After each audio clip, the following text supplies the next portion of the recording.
Alright mbukeli, ngiyathemba uphinde wathokoza ubona amazwibela lapho umakoti efika ekseni ekhaya kwaMchunu. Njengamanje-ke mina ngicela ukukuthatha-ke ngikuse kumloboli wosuku okanye kumkhwenyana wosuku, naye nje achaze kabanzi ngosuku lakhe nanokuthi nje asibongele or abongele umakoti wakwakhe nezifiso-ke zabo empilweni beya phambili nempilo. Ake ngikuthathe ke ngikuse kumkhwenyana wethu wosuku okungunkosinathi wakwaMchunu. Igama lami unkosinathi uMduduzo waMchunu. Ngishadelwa uMaNtuli osuka endaweni yaseNseleni. Ngithanda ukubonga umndeni wami ongisaphotile, umalume nomzala nabo bonke abebengixhasa kulolu hambo belunzima. Engikufisayo ukuthi sibambisane, kungabe bikho ukuqambelana amanga nenhlonipho. Ngikholwa ukuthi khona okubaluleke kakhulu phakathi kwethu sobabili.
Emshadweni sesiyacela ukuthi imidlalo amacansi lapha siqhubeka nenkonzo yomhlanganiso. Mase siqede umhlanganiso futhi iphinde futhi iqhubeka futhi le chapter encane yomgidi. Abantu faye bebe khona ihlobo nabangani kamakoti ngapha belalele umshado ngoba umshado uba nabantu abaningi, ngeke kube umshado ube nabantu kuze kube nofakazi. Makhona abaphika ukuthi bayohlakaza umshado bevele sikhona lapha, kungabe ukuthi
umsebenzi uNkulunkulu okhokho bethu uNkulunkulu wonkando odingana impetshana osenza ngakhona uNkulunkulu wemindeni emibili Nkosi yamakhosi ezoshada namhlanje siyacela uNkulunkulu wasemazulwini wathi kube khona umhlanganiso ngoba wathi wena Nkosi yamakhosi okuhlanganiswe nguwe ngeke sasuswa umuntu ngiyacela-ke Nkosi ungiphe amandla uvule Nkosi yamakhosi ingilozi yakho yasezulwini ezobusisa lo mshado manje naphakade amen siyabonga-ke bantwana bakaNkulunkulu singakaqali ukwenza inkonzo kuyinhlanhla-ke bazalwane ukwenza le nkonzo amen ngoba le nkonzo lena yokushadisa abantu abaningi umuntu uzefe engashadile kuthiwa siyabuya kuthiwa hayi babengashadanga osibanibani siyababongela njengoba benza lo mcimbi amen sengicela ukuqala komsebenzi ubaba kaMkhwenyana ngicela ukufunda-ke konke sokulandela ngokufunda phansi bantwana bakaNkulunkulu amen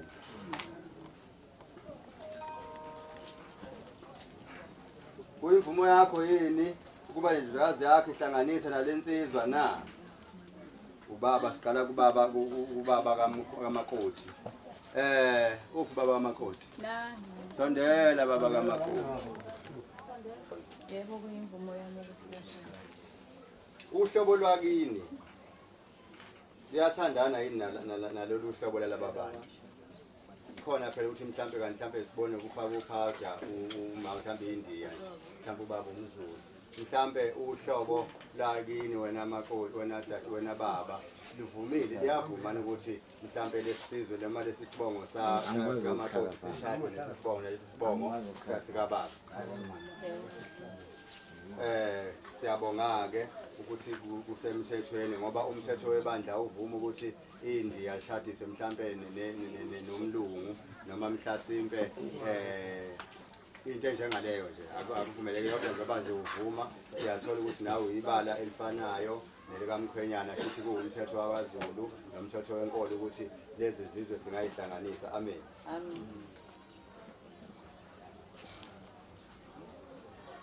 sengikuweke manje Mkhwenyana le ntombazana ushada nawo lapha uma ingavelelwa yini noma embi noma isiphi isici awukuyilahla na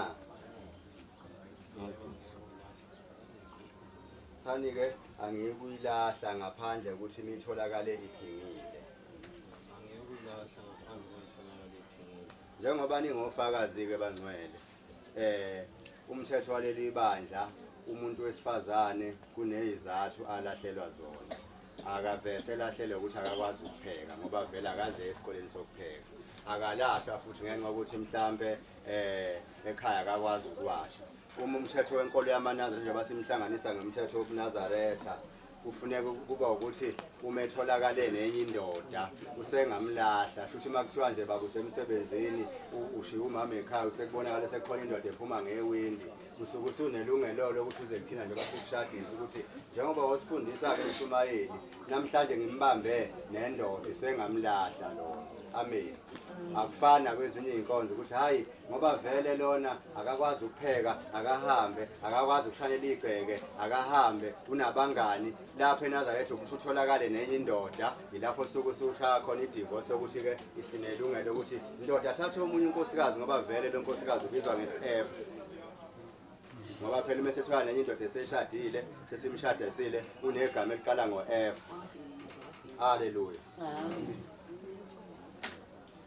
ushilo-ke ubaba ukuthi ngeke emlahle umakoti ngaphandle ukuthi emthole ephingile sengisentombazaneni-ke manje lo myeni wakho makoti ozoshada naye lapha uma evelelwa yinto embi noma engaba impumputhe noma engaba inyonga abe ishosha awukumlahla na usiyophendula ngawumlahla ngaphandle kokuphinga na usiyophendula-ke makoti usho ukuthi ngeke umlahle ngaphandle ukuba kokuphinga njengoba kubuzakala ukuthi lo myeni wakho njengoba ushada naye noma ngabe kuthiwa ugenqika ngemoto ngoba abantu sebeyaye bethi beshada manje kuthi umuntu sengaze ngishade lo muntu obusevele ingozi yemoto usehamba nge-wheelchair angimshiye njengamanje-ke kuthiwa ngisho ngabe uvelelwa yini makoti umkhwenyana wakho ngeke umlahle yini awusho uvo lwakho ukuthi uzokwenza njani uma ngasho uvelelwa yinkinga njengoba ushadile nje naye yebo ngeke ngimlahle ngaphandle ukuthi ngimthole ephingile yebo ngeke ngilahle ngaphandle uma ngimthole ephingile njengoba incwadi kaShembe isigunyaza kanjena umthetho waleli bandla uthi uma umthola umkhwenyana wakho mhlambe nenye intombi engakutshelanga ukuthi ucela ukuganwa usungabiza abakhokheli ubiza imindeni ngeke uze umlahle ngaphandle ukuthi uphingile ngeke nje uthi sengiyamshiya umkhwenyana wami ngoba ungwashisa iwashing sengiyamshiya umkhwenyana wami ngoba akanginiki imali sengiyamshiya umkhwenyana wami ngoba akangithengela imoto kunezizathu zokuthi umshiye uzomshiya ngoba nakho umbona uthe wena uyaphuma emsebenzini wasala wangenisa intombi yakamakhelwane isona sizathu-ke thina amaNazaretha noma thina abagcotha esingaquli icala lakho ngeke zive siqulisa icala ukuthi njena ngimnyanyise ukuthi njena yena akasafuni ukungise driving izinto ezenzekayo-ke imishado eminye into ey'ncane nje ey'bhizizi imishado amen number 6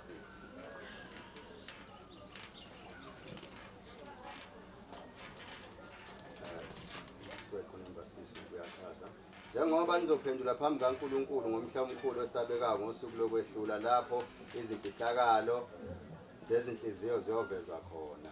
Ngiyaneluleka nobabili uma ekhona phakathi kwenu nesazelo sokuthi anifanelene nobabili ukuba nihlanganise. Khona mhlambe yini lapha etendeni onesazelo sokuthi lo mshado engawuhlukanisa.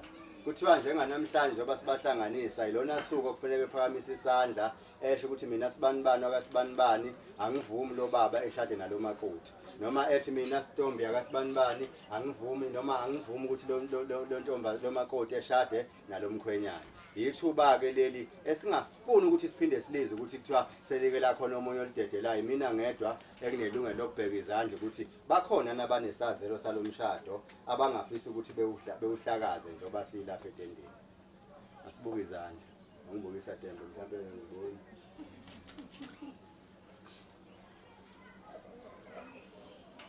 Njengamanje ke ake asikho isandla esikhona esibonakelayo. Sengicela ukufunda number 2. Number 3.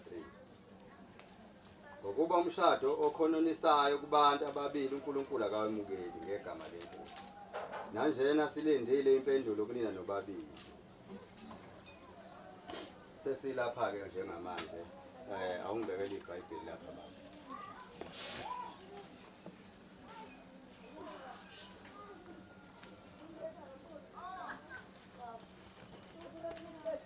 Njengamanje ke sesikhuluma ke ngomshadelwa. Uzokhuluma ke baba wena umshadelwa. Uthi ngeqiniso lami. Anginasazele esibi ngale ntombazana. Engishada nayo. uNkulunkulu akabusise ukuhlanganisa kwenu. Amen. Umshadisi sengizocela ukubuza ke awunaso isazelo esibi ngalomyeni wakho ozoshada naye makoti. Uzothi wena impendulo yakho uthi ngeqiniso lami shono.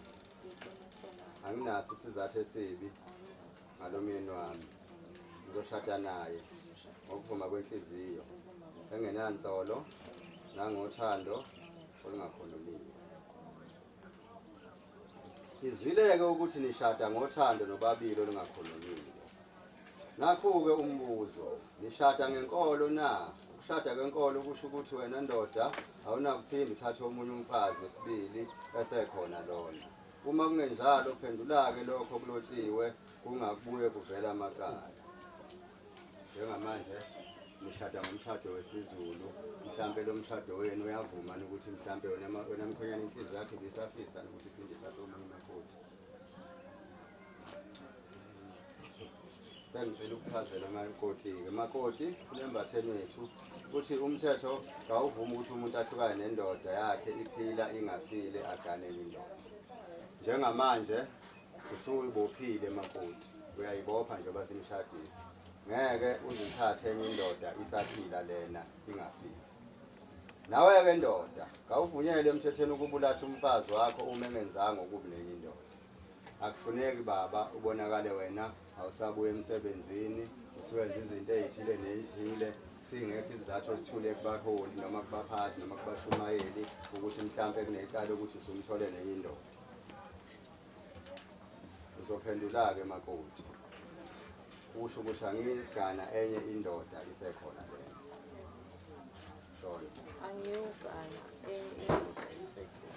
Nawe-ke baba cela uyibophezele lapha phambi kwey'hlwele usho ukuthi angimlahla umfazi uma engenzanga okumleka indoda. Cela-ke sibeke izandla zethu la. Amaringi akhona. Isipho singaphezulu emkhumbulo. Yebo. Phela vele abantu abaze beshade kuzoba khona amaphutha uma ungakazi ushada mhlawumbe umkhwana usakashada mhlawumbe uyasifihlela. uNkulunkulu onomusa Jehova ingcwele busisa lenkonzo. Nkosi yamakhosi uJehova esandleni sakho sokunganga. Nkosi yamakhosi sivumile Nkosi ukuba Nkosi yamakhosi lomshado uthi akekho olahle omunye Nkosi yamakhosi uvumile umakoti ukuthi ngisho ngabe uvelelwa ingozi umkhwenyana akanakumshiya. Ngisho ngabe kuthiwa umakoti uvelelwa inkinga nomkhwenyana akasena kumshiya. Ngiyacela-ke Nkosi yamakhosi ingilozi yakho ile phezulu kwabo manje naphakathi ami. Ubusisa-ke amaringi.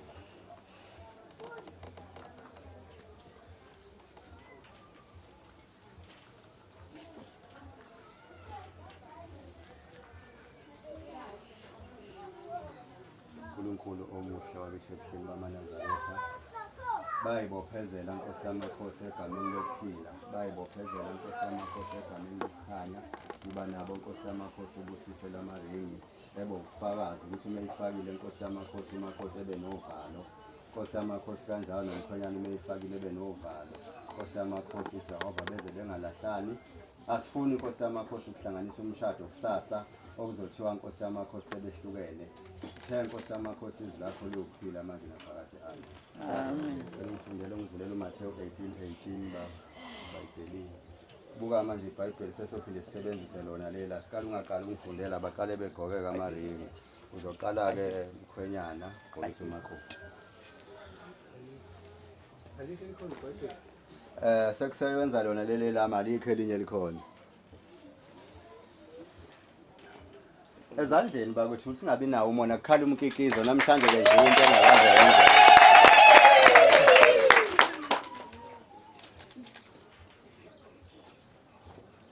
Lo mshado ke siuhlanganisa lana.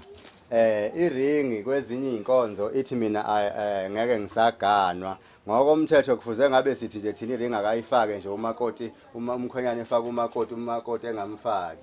Ngoba thina ebandleni lethu kuvumelekile ukuthi umuntu wesilisa ephinde ecele yoguqa kuNdlunkulu ethi ngicela ukuphinda.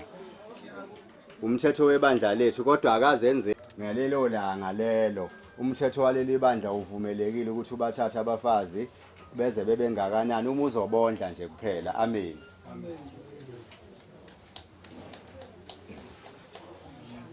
Amen somncane ngathi unekhwahlo. Amen.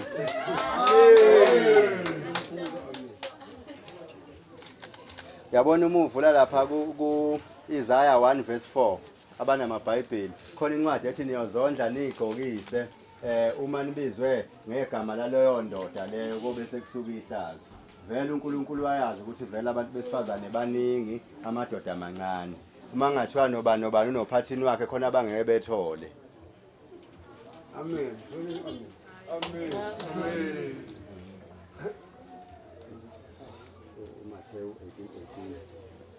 Ngisacela-ke futhi niphinde futhi nibeke izandla zenu nginikhulekele senifaka amaringi nginibophe manje ukuthi omunye uma kuthiwa mhlambe uselunguza kwenye indawo eveselo nomunye ebonakala esevuvukala ubuso.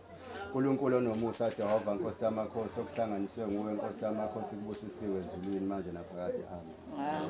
Ukuthi hayibo sekuyisikhathi sokuthi ngophekela ubaba kanjalo nobaba ebuka isikhathi sekuyisikhathi sokuthi sengiyisendlini umuntu engathi mina bengithi kusesekuseni kanti sekushona ilanga iwashi lona elizomtshengisa umuntu. Ngizoyifunda njengoba injalo. Ngiqinisile ngithi kini lokho enikubophayo emhlabeni Njengoba namhlanje bafowethu nishada kanje konje isibongo sikamakoti ubani? Umphembo Sompisi nobani? Nomchunu. Njengamanje njoba nilalelisisa incwadi awuyiphinde baba ukuze beyizwe kahle ngoba kufuneka ingene ngemthambo yegazi lento eyenzekayo. Ngiqinisile ngithi kini, lokhu enikubophayo emhlabeni kuyakuboshwa nasezulwini. uNkulunkulu ufuna unembeza kule ncwadi. Njengoba nishaya ifindo njena noNkulunkulu ingilozi ziyabona ukuthi sekunobambo manje sekunabantu abahlangene phakathi kwenu. Noma kukhona osefisa ukuthatha induku baba ngoba kuleli bandla unkosikazi akashaywa. Uma usuqala ufuna ukuphakamisa induku ufuneke wazi ukuthi umshumayelo wayekhona wathi konke sikubophayo kuboshwe nasezulwini. Kanjalo nawe makoti uma usuqala apha ekhaya usugumula isidwabo sifakiwe usulahla iring ufuneke wazi ukuthi uNkulunkulu uyabona ezulwini ukuthi niyasenashada. Amen. Amen. Nalokho enikukhululayo emhlabeni kuyakhululwa nasezulwini. Uma nikhulula emhlabeni izinto nasezulwini ziyokhululwa. Amen. Futhi ngithi kini, uma ababili kini bevumelana emhlabeni ngento ethile, njengoba njena nahlangana mhlampe edolobheni, mhlampe nahlangana mhlampe esibhedlela, kuyenzeka nasesibhedlela abantu behlangana, mhlampe nahlangana mhlampe e-truck shop, mhlampe Pick n Pay, kodwa lokhu kwenza ukuthi nahlangana kahle kenzeka lento eyenzekayo namhlanje. Amen. Ayiphinde futhi lapha ufunda khona. futhi ngithi kini, uma ababili kini bevumelana emhlabeni ngento ethile abayicelayo. Wayazi uNkulunkulu ukuthi nisazocelana uthando. Waqala omunye wathi umesethi ha kodwa uqinisile bani ngibone ngani. Omunye umefuna ukubotha uqinisile bese ethambisa inkomo ekhaya. Waqala ke wayesethi umama hayi hambisa lethi inkomo mkhune ekhaya zafika inkomo kwase kubonakala ukuthi lento yayidaliwe. Amen. Baya kuyenzelwa ubaba osezulwini. Njengoba nithandana njena namhlanje sinihlanganisa, nazi ukuthi nenzelwa ubaba osezulwini, anizenzelanga nina, nenzelwa nayi isidalwa. Kanjalo nawe makoti wazi ukuthi la ekhaya wangena ngezidalwa, ungagijimi noma kanjani egcekeni lomnumzane ngoba walethwa uNkulunkulu nesidalwa. Kanjalo nawe mkhwenyana ungaphakamisa induku, ungathethi kakhulu uzuqalekise ngoba lo makoti akuyena owakho weyidalwa. Kodwa wena zithi msebenzise ngakho konke ngoba umthatha kodwa ugade owena. Amen. Ngokuba lapho kubuthene ababili noma bebathathu ngegama lami, lapho bebuthene phakathi kwabo. ukhona uNkulunkulu njengoba silapha abatana baNkulunkulu njengoba bekhona ofakazi noNkulunkulu ufakazi. Ufunda u19 verse 5 kuMathewu. Wathi ngalokho umuntu uyakushiya uyise nonina abambelele kumkakhe. Njengamanje ke baba bapha abazali bakho. Nangu uphi umzali wakho? Nangu umzali wakho. Baba ngiyazi ukuthi ubaba umkhulu bekunikeza imali. Ubaba umkhulu begrosa. Njengamanje uma ngabe kuthuna unkosikazi baba, unkosikazi wakho ngeke sayicela imali kumkhulu. Usezocela kumambani? uMantuli, hawu mamphemba ngisacela imali ngoba uma ufika ekhaya umama uzala indodana uthi ngize endodaneni yami umehlisa isithunzi unkosikazi. Shuthi vele uze endodaneni yakhe ngoba vele mina ngingokuhamba.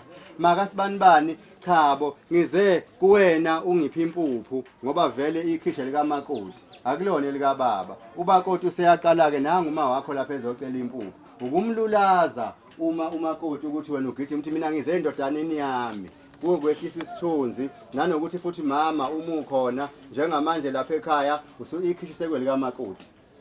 Ithi iBhayibheli unkosikazi indoda yoshiya uma wayo nobaba wayo ngenxa ukuthi nangu uma wakho njengamanje.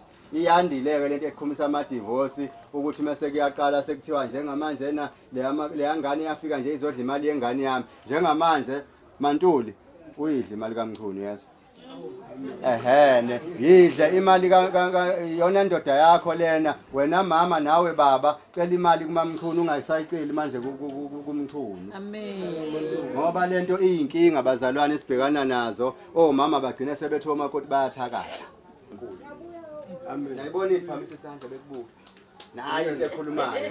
Nangu uNdlunkulu njengamanje akungaphinde kube khona umama ozocela imali endodaneni yakhe ezoyicela kunangu. Umphembe uGodi. Haleluya. Ampela khona ekhaya ngokuthopa kangaka. Lapho bobabili bayakuba nyamanye. Sebenyamana ke mase sebenyamanyeke njengamanje.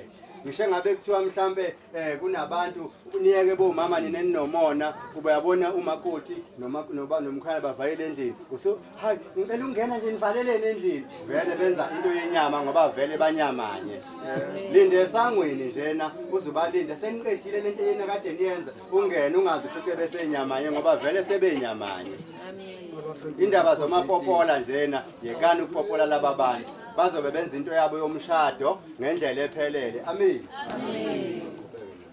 njalo abasebabili banyamanye lokhu uThixo akuhlanganisileyo makungahlukaniswa umuntu ningabeke nini niphathi ichitho nezigaba ezimbi ukuthi nizofika niphemeza igama likamakoti ngoba nizwile nje ukuthi uMantuli awufungi uMantuli akahlukane nomchunu sebenyamanye labantu ningabaphazamisi uma kukhona insizwe yayifisa ukushela lentokazi yobihle kangaka njengamanje nje ayithi ngiyaxolisa mkamuntu uma kukhona uma wengane sinezingane phela ngaphandle sonke uma kukhona uma wengane njengamanje ke engabe sathi ngizocela imali yengane wemchunu akathi phela ngiyacela phela Mphembo muhle Ntuli ukuthi ningiphe imali kunengane yakwamchunu elapha ekhaya ngoba uyamlulaza uma usuzocela imali kumkhwenyana vele ubaba wengane yakho kodwa njengamanje uyamlulaza uma usuzoyicela kuyena njengamanje nangu umedemu okufuneka ukuthi ebheke izinto nawe ke medemu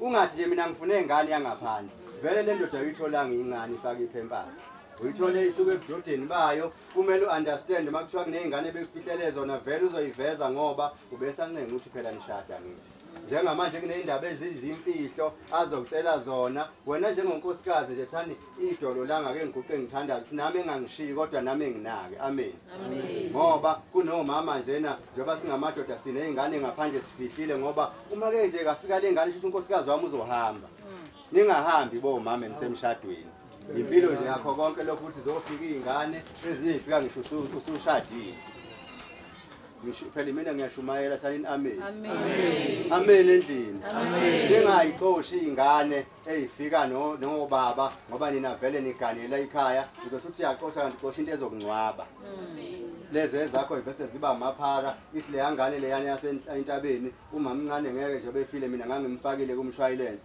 ungathi ingane ezalo ubaba wakho kodwa engaphumi esiswini sakho nawe ke baba nawe mama uma kunama message anezinkanyezi ezibomvu zidelete manje nawe futhi baba lezi inamba efonini yakho ipin code yefoni ngicela baba uyayazi ipin code mama baba yazi ipin code yefoni yakhe abantu abanyamane umakhala ifoni akufuneka egijima ubaba ethi letha leyo phone akayibambe nje umakotha ubani loyo hayi phela abantu enisebenza naye baba nawe futhi mama ngoba lento yaseyama pin code nama password emafonini abantu beganene kuyibhidizile imshado njengamanje uthola umuntu nje une password efonini nomkakhe ehande le password ngoba vele siganene yini angayazi yami umkami umkhwenyana wami yini angayazi maqala kuba nepassword nepin code nephethini efonini abantu beganene ukungena kwedimoni lokho amen awukho phela fanele nithi amen ukhombisa ukuthi nami ngizizwa ukuthi ngiyashuma lethi ngiyashadisa abantu bami ukufumana laphandle ngeshola ngithi kini lo olahla umkakhe engamlahli ngokuphinga aganwe omunye uyaphinga noganwa olahliweyo uyaphinga amen awufunde abasekolose 3 verse 18 loyo lahla umkakhe uyaphinga unkosikazi akalahlwa kuphela njena uyabona njena nina abantu bawomama nilula ngoba yabona nje mangibona uthanda idanoni ngifaka idanoni sengikuthengela ipholo elimhlophe sengiyaqala ke sengiyabona ngunike yonke into phela baba kabani makabani nami ngicela ukuphindi enko useyavuma ngoba vele imfanelo zonke usumnikile haleluya nanomondle ebusuku uthi uyamondla phela ukuze engathi futhi ngoba eseya lapho futhi mina ngimondle kahle kwaze ukuthi njengoba ngimthatha nje nalo makoti wesibili Mphemba kungenxa ukuthi ngifuna ukuvusa umuzi wakithi angimthathi ngoba mhlawumbe uyangihlula noma mhlawumbe unenkinga uyaqala umuzi uyakheka ngoba nezingane kuyicala ukuthi izingane zakamamdala ingeni kamamncane funeka kube kuhle njengoba kwandiswa umuzi ngoba njobe emile nje umthunzi mhlawumbe kunomfowabo wachithekayo usazofuna ukugala ziyenzeka into enje phela thina singamaZulu asisindisiwe ukuthi hayi noma uma efika akafike phela ushisa impepho kahle nawe emkhulu uthi akafike phela afika mfethu nakumkami ukuze kube lula uzothi uthi uyamtshela ukuthi hayi nami lento ozongitshela sengiyizwile ngoba vele kuzovuswa ini umuzi amen Kolose 3:8 bafazi mfazi hloniphani amadoda enu njengokufanele enkosini mfazi thanda amen mshana kakhulu mfazi Amen. hlonipha indoda yakho ukuyihlonipha uyibiza ngesithakazelo njengoba kuwumkhulu ucingwane elihle hayi nje vele noma uqala emva kweminyaka emithathu ungabonakali ukuthi nakho ukudla kwakho kuleli ya tray mguqele phela ngoba uguqela inkomo zakini mthophe futhi imvikele ezintweni ungahambi uhleba ngathi umbono ngambona ekhuluma nje ebusuku uyabheda izinto ezenziwayo abantu bayaphoxana la emhlabeni seyazi ngisho ngabe kuthiwa bekumnandi ebusuku kodwa phela ungahamtshela abangani bakho ngoba umngani wakho uzothi yini phela ngicela ungizwise emkhulu kani le yanto wathi ngizwile ngomkakho uthe imnandi into ethile kanti ngiyashadisa nje funeke bayazi abantu ngoba omunye umuntu ugcina sethi hawu ngisacela phela baba umkhulu nami akube ushatha uma kuduma into yakho uma kumnandi kunoshukela into yakho hloniphani amadoda enu kungabi ukuthi ngelinye ilanga uma umkhwenyana umkhulu useyalapha kamaqhudu seqhamuka udlile ngoba uyathi vele uma ngithi akangipheke uzoqala phansi ecotha amazambane sengibuye emsebenzini fika amazambane esecociwe konke ukudla nakho uguqe lapho umthopho ukuze ayibone uganiwe Amen. madoda ndoda thandana umkenu thanda umkakho ndoda ningabi nolunya kubo ungabi nonya kubo ngoba njengoba ephume kubo nje ngasekho isibongo azobuye benaso sekuyisibongo nje nasakho njengamanje nje niseyingane yasekhaya ungabandlululi ungathi munodade wenu kube sengathi manje na nikhuluma izinto ezithile ngengane ngoba nakho yona yafika ngebhokisi ingeyakho ilwele noma behleba ngayo ungathi vele kade ngambona uMaNtuli ukuthi ukuthi hlala naye phansi umsekele kukho konke odadewenu mase beqala lento yokuhlangana ngendaba ngomakoti mlwele phela ngoba ingane yakho ngisho ngabe uyamqosha lana kasenali imuva ikhaya lakhe sekuyilo leli amen Amen. ngalawo mazwi umshado wena ube isibusiso amen njengoba bengikhuluma nje namhlanje bakhona nababili abathathu abayitholile izeluleko ngoba asikhulumeli bona laba sesikhulumela nani enisaganile abanye bese becabanga ukuhamba abangahambi imizi ufela khona emzini wakho amen nalaba abangakashadi abanomona ngabashadayo azimi icishe yabo nje lokubuso bukaMaNtuli ngifuna ukubona kunjena kanjalo nalensebe kababa umchunu angifuni ukubona isinezimbali isinezinto ezithile ngenxa ukuthi khona ukuthi ngifuna behlukane khona ababhe njengamanje abahlanganisa izinto ukuthi ngifuna lo mshado uhlukane kusasa ngeke kwenzeke ngoba sekunoshembe phakathi amen inkosi inibusise amen njengamanje seningahamba ke niyogida ke nenze yonke into kodwa siyawucela i-shortcut yomgidi njengamanje njengoba siqale ngomgidi sivale ngomgidi khona ukuthi phela umshado amen Qala mba singabafunda lencwadi yena asekhona kodwa ithempeli ngizifunga ngingazenzeli lutho ngandane nikona ayikhale khale ukugidwa kube siqhubeka nezinye izinhlelo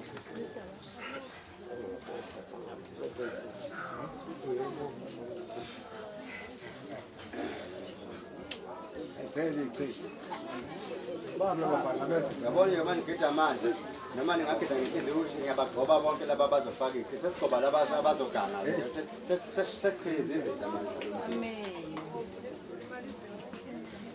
balekele phela ngokuhlabelela nani babo laba bahlabelelayo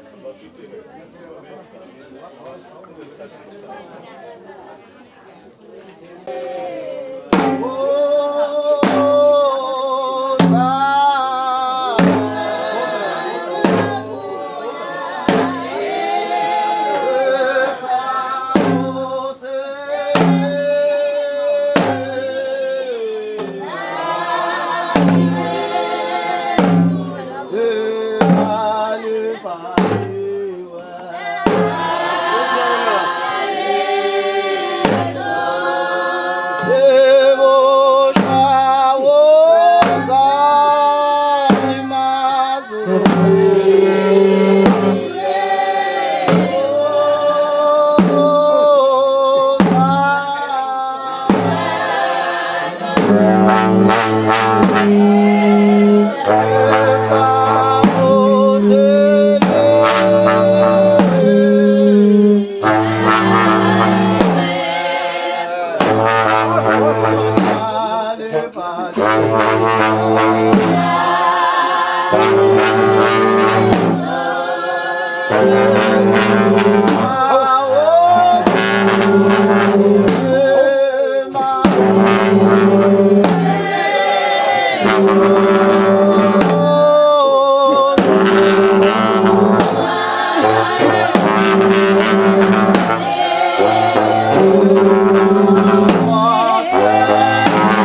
Hayi sekuqedekile inkosini kusisa sonke lokwenziwa ejawini manje.